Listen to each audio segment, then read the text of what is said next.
To the program, folks. And welcome back to the program, folks. Your friendly neighborhood hatchet man, Brother Craig. I am coming back at you live here, and my very special guest in studio is Andrew Naggs. Andrew is running for the right to represent not only the 7th District, but this man is running for the right to become my personal congressman. Okay, I live in the 7th District, a very conservative district that's been invaded by Democrats, and a lot of folks have been tricked, and we now have a Democrat representing us. But Andrew is running for the Republican nomination, which is going to be done by convention.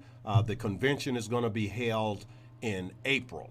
And so welcome, Andrew, and thank you so much for sharing. You're actually sharing to a live video audience right now, and then come Saturday and Sunday, you'll be heard on the 50,000-watt voice of Virginia, the 50,000-watt voice of Phoenix, Arizona, the nation's 5th largest city, and the Big Dog for Talk in Lynchburg, Virginia.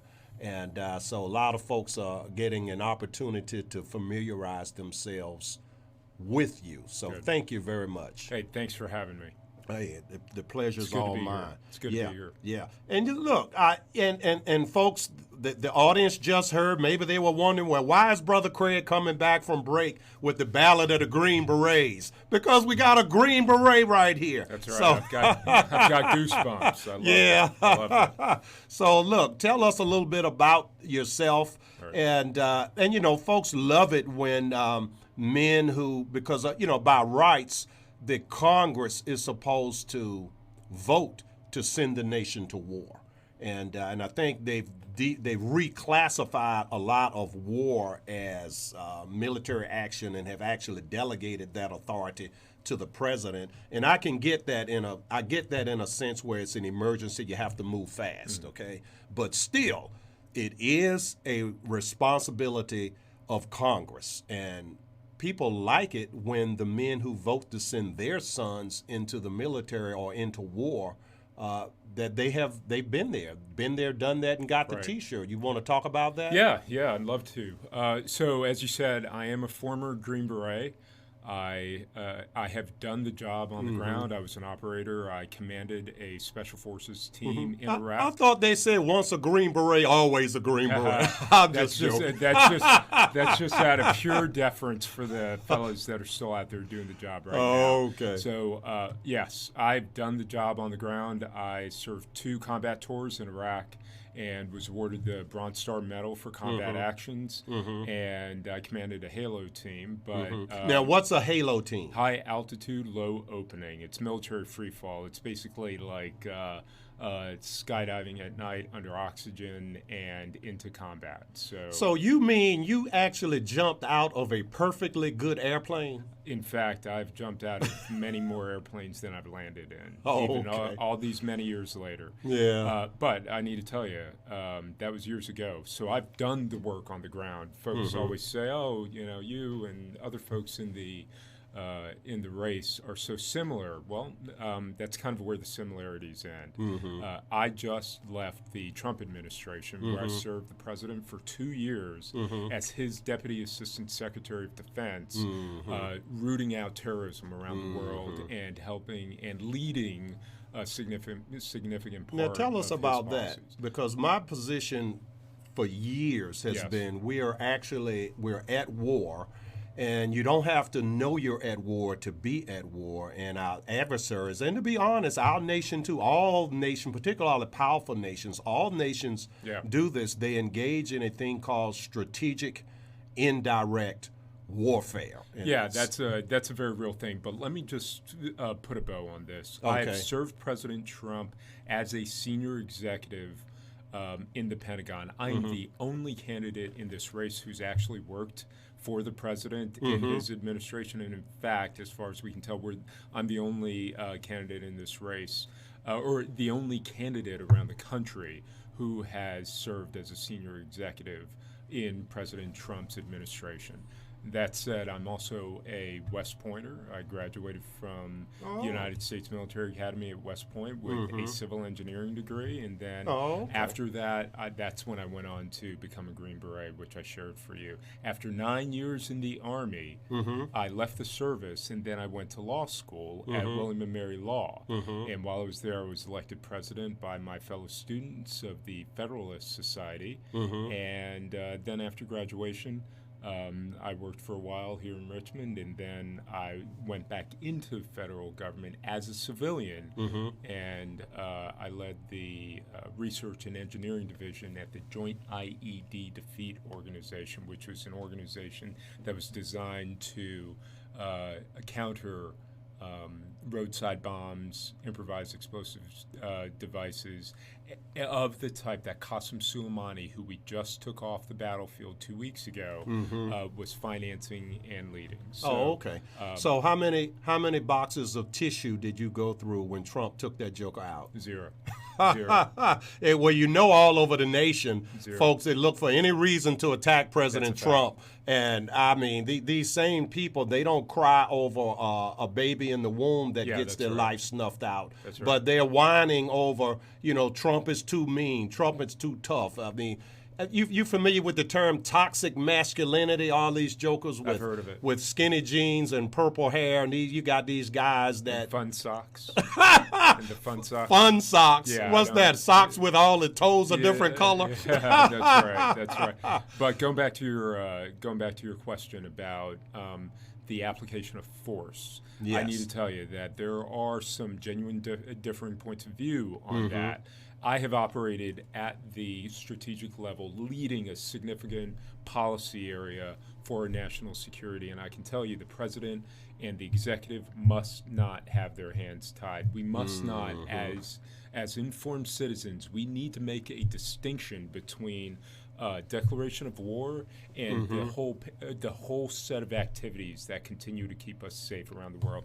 That is not to say that we should be engaged in frivolous. Right, but explain. Actions. Take a little time and explain that to people, because I get this all the time. Because people know, just like I explained earlier, that it's a function of Congress. But in recent years, and I did qualify it by saying that there's many reasons, and I think the main reason is the need for speed. Yes. And so ahead of time, they've delegated some of the congressional authority to the president. But explain to people the difference. When do you do one? That's a spirit of the Holy Spirit, the spirit of discernment, knowing not what to do but when to do it. So I gotta challenge one part of what you just laid out. It is not a matter of delegation of authority from Congress. The president exercises Article 2 authority delegated by, and that authority comes from the Constitution. Now, there are operational authorities that the president exercises. One comes from the Constitution, but there's also statutory delegation as well, and that's declaration of war or the authorization of use for military force. Now, let me tell you the difference. A declaration of war is like a boxing match, right? It's promoted and it's official and all of that.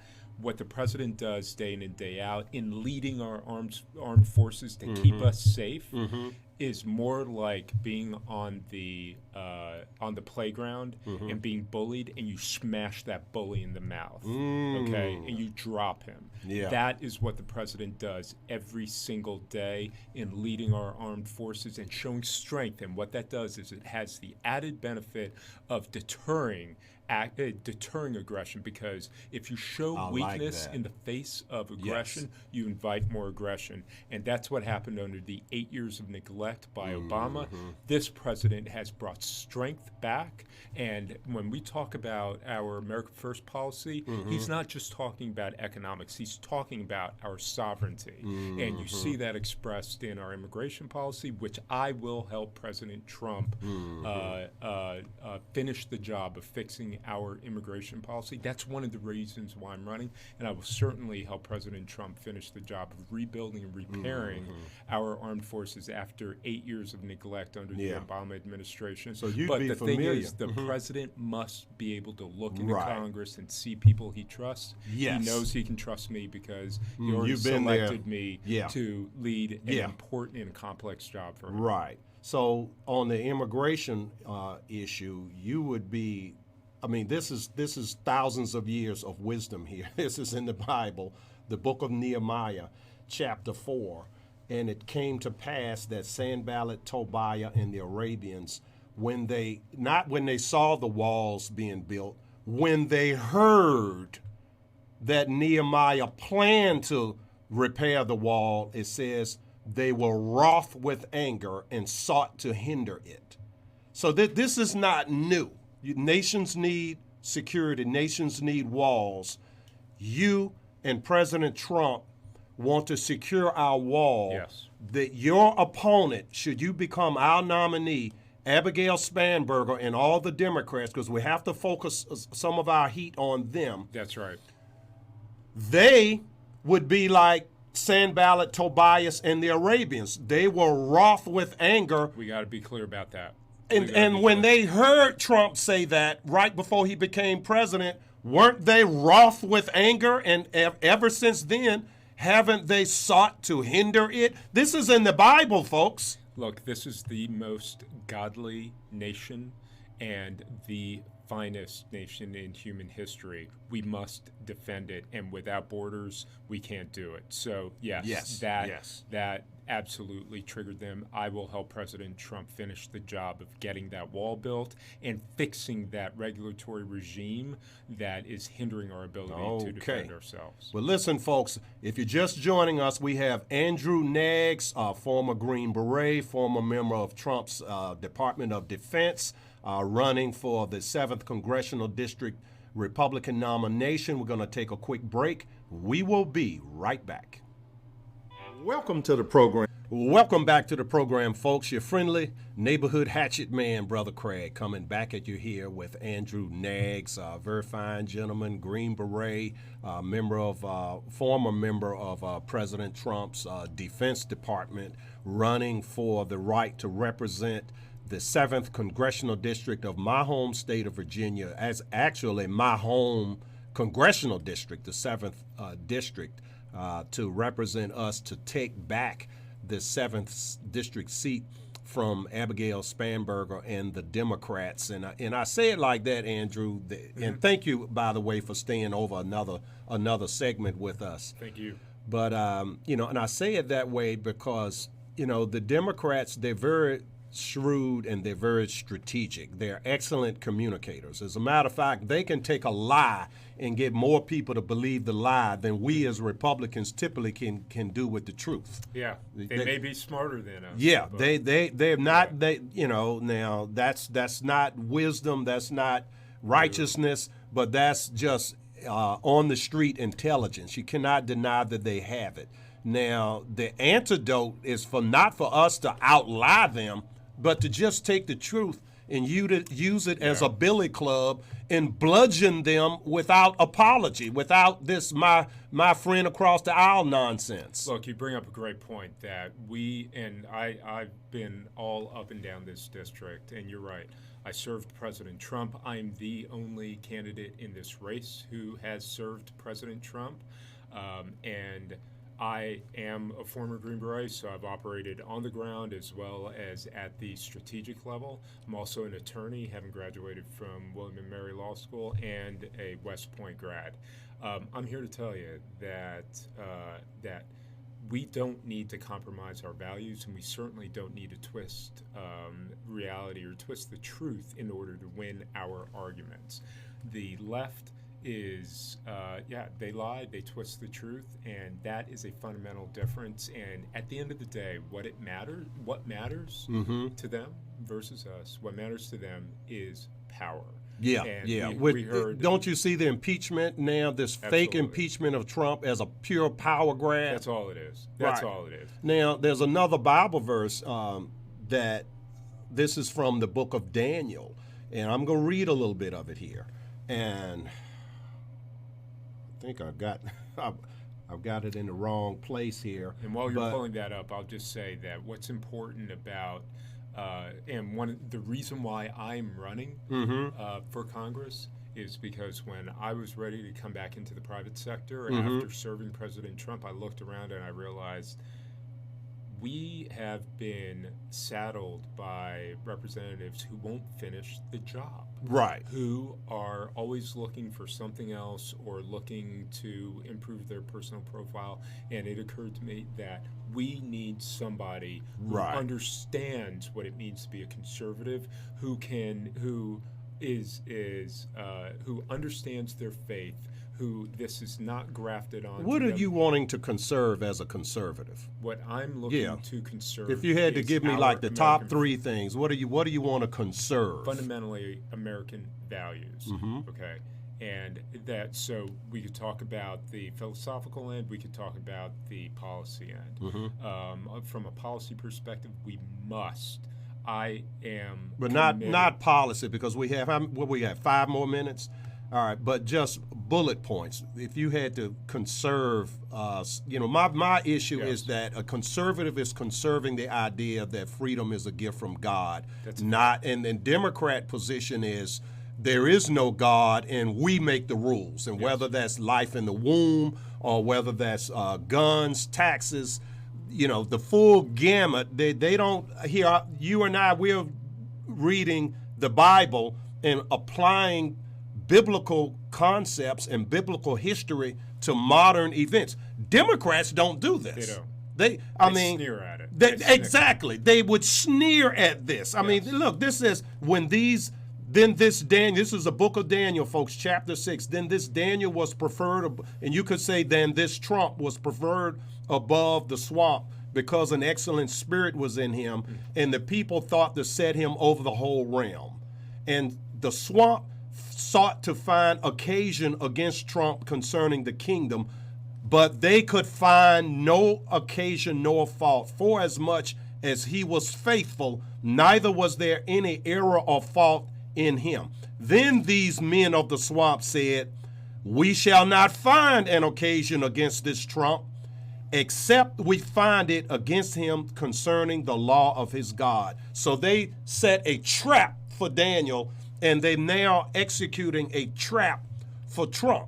So share what you think about conserving the freedom that is a godly gift, which most conservatives and Republicans that are going to vote in this 7th district race or going to show up at the convention, these are mostly God-fearing people. That's right. And they get this. That's right. Okay? So, and then contrast that with Abigail Spanberger and the Democrats, and you said it so well, they sneer at us. They do. So break that down for the people. It is about the sanctity of the individual and the recognition that our God loves us individually, not as a collective, and that is what matters, and that extends to so much of what is part of our dialogue right now. It extends to our ability to defend ourselves. It extends to the rights of the unborn. Okay, now and Trump is today. Tell the folks where Trump is right now. And he's at the March for Life. And only president ever. The only one. And that goes back to what I was saying before. The president is leading. He needs a Congress, and he needs to be able to see people he trusts that will help him finish the job. I will help him finish the job. I will finish the job in Congress. Now, you talked about the application of that to Spanberger. Look, the fact is that people should not be confused. Regardless of what she says here in the district, she is not a moderate. She's a member of the Democrat Party, which has been taken over by the left. The left only sees us as as blocks, as cogs groups, in a wheel, groups to be manipulated. Mm-hmm. That's the basis of their multiculturalism. That's the basis of their identity politics, and you know it when you are buying into the Democratic Party. That's exactly what you're purchasing. And so you know have to have something? your You eyes just open. said something that I totally forgot. This now listen to this carefully, folks. This just goes to show you how we in the Republican Party are the true inheritors of the vision and the legacy of the late great Reverend Dr. Martin Luther King Jr. Dr. King talked about content of character, not color of skin. And here you got two men here on the radio with brown skin, and I forgot about it. I gotta tell you. And when my good friend Phil Rapp first called me several months ago to tell me about you, and I told him, I said, well, Phil, shoot me an email. And in his conversation with me and in the email that he sent me, he listed all these wonderful attributes that you have: West Point, Green Beret, member of Trump's Defense Department, lawyer. You lived in Hanover County for so you're not an outsider the last several Democrat governors have come from up north and come down here going to tell Virginia what to do. That's right. Okay, so you're one of us. We're vested. We built our home in Hanover. Right, and so all of these things that my good friend Phil Rapp told me about you, Andrew, he did not mention. Oh, by the way, he has brown skin. Oh, by the way, he's a black Republican. I mean. I hear this all the time. People think because I have brown skin, I can go down into the hood and get all of the other brown people and get them to be Republicans. You know, and I'm like, okay, can a white Republican go to San Francisco and get all of the white people to become Republican? It's Dr. King got it right. It's content of character, not color of skin. You bring up a great point, and something that you will hear from me a lot, and the rest of the folks in the 7th District are going to keep hearing from me, is that I reject the language of the left. That means I reject identity politics. That is not a feature of my campaign. Right. I am not new to this philosophy. I was a Republican and a conservative since before I went to West Point. I was raised a Republican by my father, and I made myself a conservative through reading, studying, and paying attention to the We world. have a lot in common, my friend. I have never voted for a Democrat, and if you had to vote for your dog catcher, I would not, I repeat, I would not vote Democrat for dog catcher. I would write in my dog's name before I voted for a Democrat. And here's the thing: the Republican Party. Look, regardless of who the personalities, this party has been a force for good since its birth. And in the same way that our nation has been a force for good, regardless of who's at the head of it. And so the identity politics, we must reject it. One last point on that: if we think as Republicans that we can adopt the language of the left and in order to try to be Democrat light, in order to try to win an election, what's going to happen is we are going to continue losing elections, and we're going to lose the soul of the party. So we must reject that, and we must stick to our principles, which is again why I am running to finish the job, because this is not about me. And we got 2 minutes. Last thing. All right, so we got issues in the state of Virginia. When the ballot initiative was property rights, 75% voted yes, 25% voted no, I don't want to protect my property. You go figure that one out. When the issue was protecting marriage, 58% said yes, language matters, a marriage is a one man and one woman.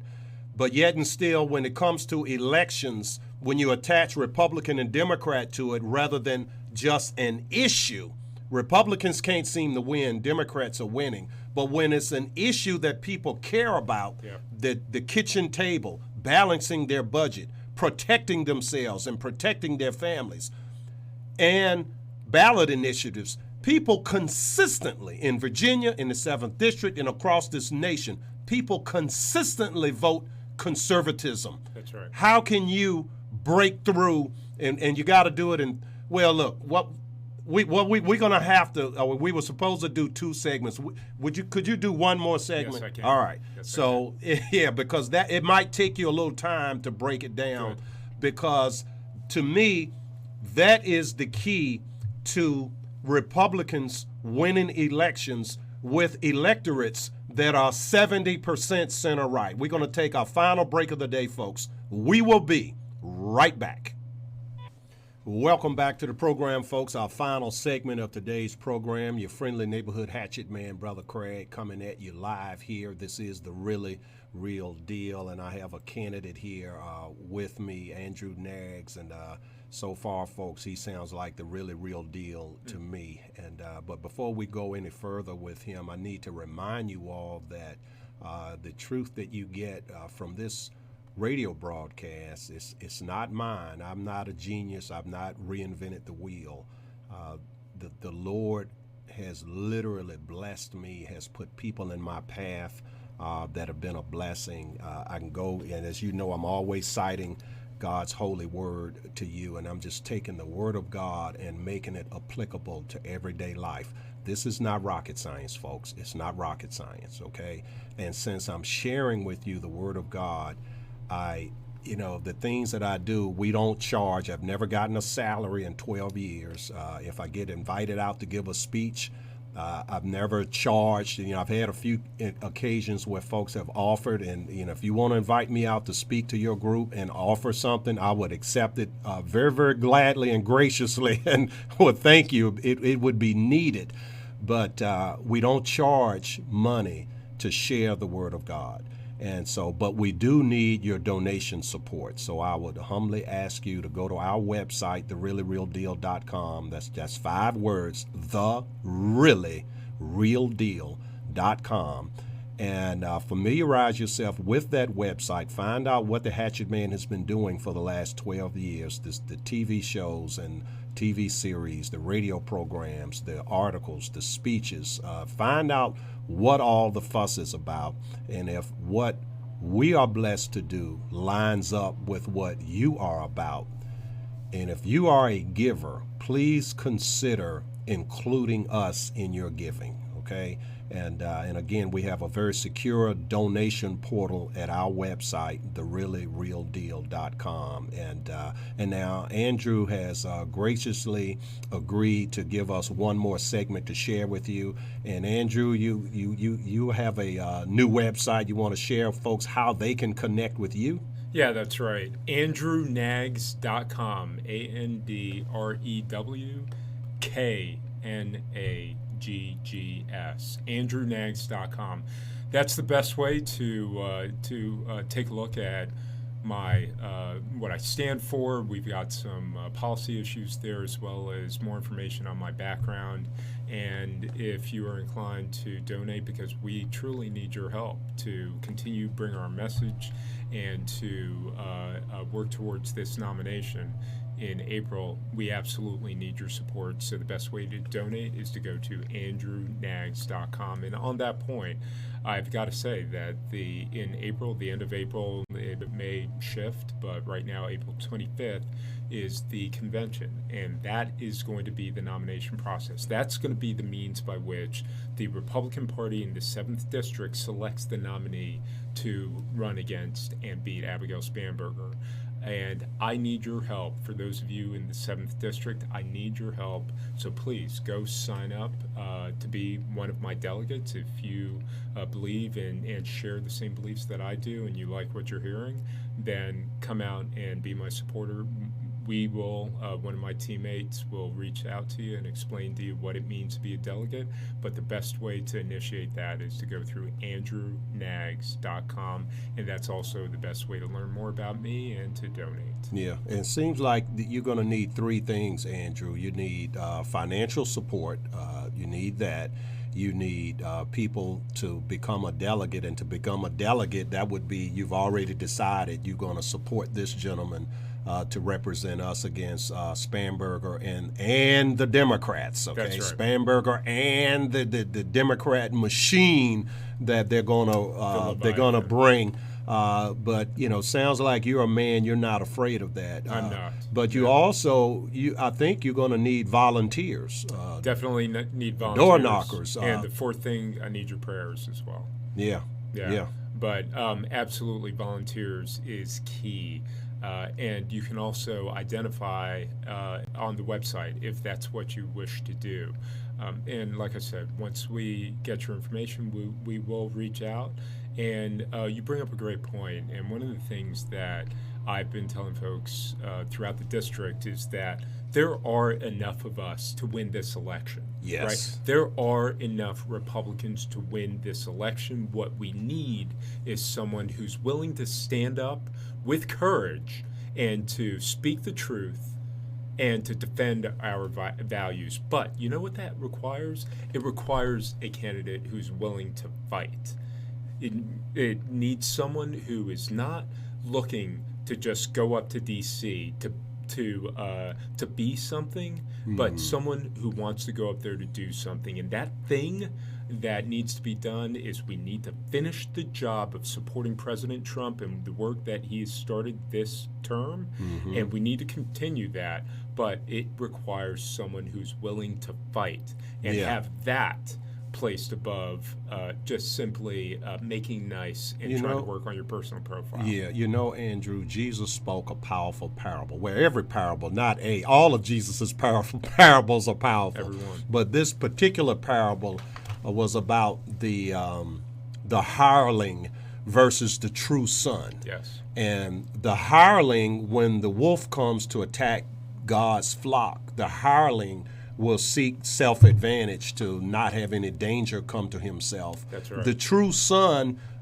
like you just said, will stand and fight. That's right. So and that's a lot of people, and not only in the 7th District or not only in our home state of Virginia with the Democrat takeover of the state of Virginia, and you're seeing, the protection of human life, okay? These Democrats, they're just falling all over themselves to just remove whatever protections that Republicans had put around innocent little babies. So some people are dispirited, and they think that, well, it's hopeless, and so they don't vote, or they've moved and they've not updated their voter registration, or for whatever reason they've dropped out and they don't participate. So speak to those people, because the number of people that in spirit are with us is far above 50%, but we can't seem to get 50% to vote for us. So speak to those people. How do you motivate those people? Register to vote. Ask your friends who are unregistered to register. It's like every citizen in the 7th District or in the state of every conservative in the nation needs to have with them at all times voter registration forms. Matter of fact, I don't have any. And after this show, I'm going to print me off some, and I'm going to have them with me every day. And anyone that's not registered to vote, particularly if you're a conservative, I like that.